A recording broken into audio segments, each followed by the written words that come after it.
হ্যাঁ বন্ধুরা, তো চলে এসেছি তাজ কিচেনে। আজকে বানিয়ে দেখাবো চিকেন স্টিক কাবাব।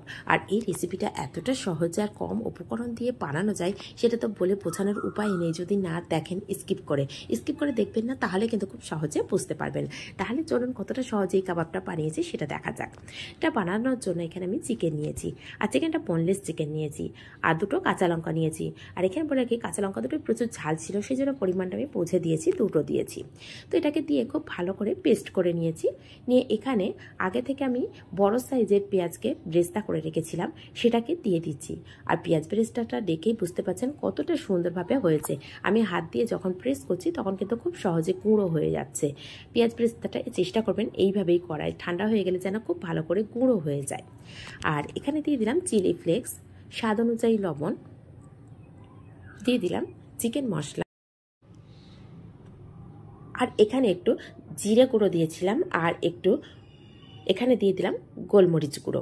আর জিরে গুঁড়োটা স্কিপ হয়ে গেছে, আপনারা কিন্তু মশলাটার উপর যখন গোলমরিচ গুঁড়ো দিলাম তখনই বুঝতে পেরেছেন যে ওখানে কিন্তু একটা মশলা ছিল, সেটা ক্লিপটা স্কিপ হয়ে গেছে। আর এখানে দিয়ে দিলাম কেওড়া ওয়াটার আর টমেটো সস। সব উপকরণগুলো একটু ভালো করে হাত দিয়ে মিশিয়ে নেব। চামচ বা স্প্যাচুলা কিছু দিয়েই মেশাবো না, যেহেতু চিকেনটা একদম মিহি করে পেস্ট করা আছে, সেই জন্য হাত দিয়ে যদি সব উপকরণগুলো মেশানো হয় তাহলে চিকেনের মধ্যে সম্পূর্ণ মশলাগুলো একসাথে ঠিকঠাকভাবে যাবে। সেই জন্য খুব ভালো করে চেষ্টা করতে হবে হাত দিয়ে ভালো করে মিশিয়ে নেওয়ার জন্য। আর এখানে দিয়ে দিলাম 1 চামচ তেল, আর দিয়ে দেব 2 চামচ ব্রেড ক্রাম্বস। আর এটা কিন্তু একটু বড় চামচেরই দিয়েছি আমি ব্রেড ক্রাম্বসটা। এটা অবশ্যই নিজেরা বুঝে দেবেন। যদি দেখেন খুব ময়েশ্চারাইজ বেশি আছে, সেক্ষেত্রে কিন্তু একটু পরিমাণে বেশি দিতে পারেন। কিন্তু আমার কাছে একদম পারফেক্ট লেগেছে। খুব বেশি জল তো আমি একদমই ব্যবহার করিনি যখন চিকেনটা পেস্ট করছিলাম। চিকেন পেস্টের সময় চেষ্টা করবেন একদমই জল না ব্যবহার করার জন্য, তাহলে খুব সুন্দরভাবে শুকনোভাবে এটা মেশানো যাবে। তো এটা মেশানো আমার কমপ্লিট হয়ে গেছে চিকেনটা। এর মধ্যে আমি লেবুর রস দিয়ে দিলাম, দিয়ে এটাকে এখন ভালো করে ঢাকা দিয়ে রেখে দেবো রেস্টে 10 থেকে 15 মিনিটের জন্য। হাতে কম সময় থাকলে 10 থেকে 15 মিনিট, যদি বেশি সময় থাকে একটু বেশি রাখতে পারেন। তো 15 থেকে 20 মিনিট হয়ে গেছে। এখন আমি নিয়ে এখন এই চিকেনটার মধ্যে মিশিয়ে দেব কিছুটা পেঁয়াজ কুচি আর কিছুটা ধনেপাতা কুচি। আর এই ধনেপাতা কুচিটা একদমই স্কিপ করতে যাবে না। ধনেপাতা কুচিটা দেওয়ার জন্য টেস্টটাকে আরও অনেক গুণ বাড়িয়ে দেয়। তো সব উপকরণগুলো আবারও খুব ভালো করে মিশিয়ে নেব। আর আমি কিন্তু হাত দিয়ে সময় ধরে খুব ভালো করে মিশিয়ে নিচ্ছি, সেটা দেখেই বুঝতে পারছেন। তো এটা মেশানো আমার কমপ্লিট হয়ে গেছে। এখন এখান থেকে আমি কিছুটা পরিমাণে হাতের মধ্যে নিয়ে নেব।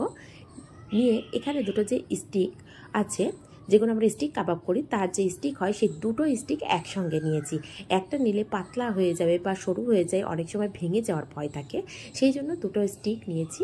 নিয়ে এখানে তার মধ্যে এই যেভাবে কাবাব তৈরি করা হয় ঠিক সেইভাবে একটু লম্বা করে দিয়ে দিচ্ছি, হাতের সাহায্যে একটু চেপে দেখুন এটা একটা রেডি হয়ে গেছে। আরও একটা রেডি করে আপনাদেরকে দেখাচ্ছি সামনে দিয়ে, যাতে বুঝতে পারেন আপনারা কিভাবে তৈরি করেছি। তো এইভাবে সবগুলোই কিন্তু আমি রেডি করে নিয়েছি, আর দেখে বুঝতে পারছেন কতটা সুন্দরভাবে রেডি হয়ে গেছে। তো এটাকে সাইড করে রেখে এখন আমি এদিকে নিয়ে নিয়েছি একটা বোলের মধ্যে একটা ডিম নিয়েছি, একটু বড় সাইজের।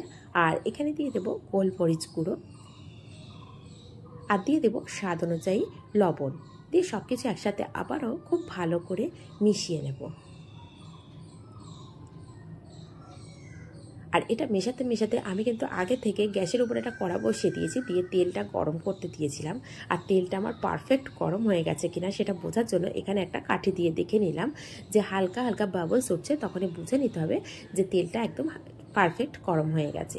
তো এখান থেকে একটা স্টিক আমি তুলে নিয়েছি। নিয়ে দেখুন যে ডিমের যে ব্যাটারটা রেডি করে রেখেছিলাম তার স্টিকের মধ্যে দিয়ে দিলাম। দিয়ে এখানে নিয়ে নিয়েছি কিছুটা ব্রেড ক্রাম্বস। তো এটার মধ্যে আবারও ভালো করে কোট করে নেব। নেওয়ার পরে এগুলো একটা সাইড করে রেখে দিতে পারেন, যে একসঙ্গে রেডি করে তেলের উপরে দেবেন বা একটা একটা করে রেডি করেও তেলের উপরে দিতে পারেন। তো আমি এইভাবে সবগুলো রেডি করে তেলের উপরে একটা একটা করে দিয়ে দিয়েছিলাম। দিয়ে যখন একটা সাইড হালকা করে ভাজা হয়ে যাবে তখন আরেকটা সাইড আমি উল্টে পাল্টে ভাজা করে নেব।